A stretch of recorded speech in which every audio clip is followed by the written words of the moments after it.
যেই লোক কষ্টের সাথে তাদের আমল করে তাদের সওয়াব আরো বেশি পায়। চাকরি করে সারা দিন কষ্টের কাজ করে কিন্তু রাত্রেবেলা তারাবি পড়ে, তার সওয়াব।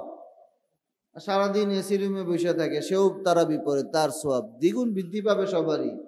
কিন্তু কষ্টের কারণে কারো কারো আল্লাহ তাআলা বেশি সওয়াব দান করবেন। এই জন্য রাসূল আকরাম সাল্লাল্লাহু আলাইহি ওয়াসাল্লাম বলেন, প্রত্যেক বানি আদমের নেক আমলগুলোকে আল্লাহ তাআলা 1 গুণ থেকে 10 গুণ অথবা 700 গুণ পর্যন্ত বৃদ্ধি করে দেন। ইল্লা সাওম, তবে রোজা ব্যতীত। রমজানের রোজার সওয়াবটা আল্লাহ তাআলা 1 থেকে 700-র মধ্যে রাখেন নাই। মহান আল্লাহ সুবহানাহু ওয়া তাআলা বলেন, আস-সাওমু লি ওয়া আনা আজজি বি।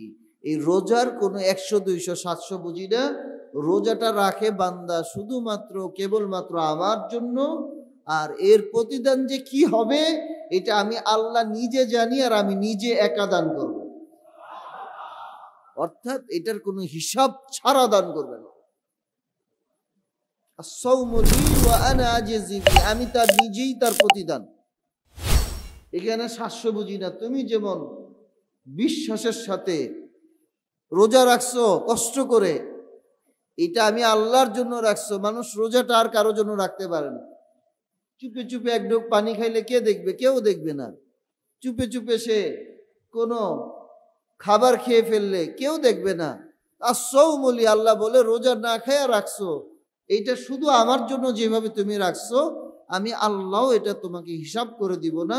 হিসাব ছাড়া আমি তোমাকে অফুরন্ত ভাবে আমি আমার পক্ষ থেকে তোমার এর প্রতিদান দান করব।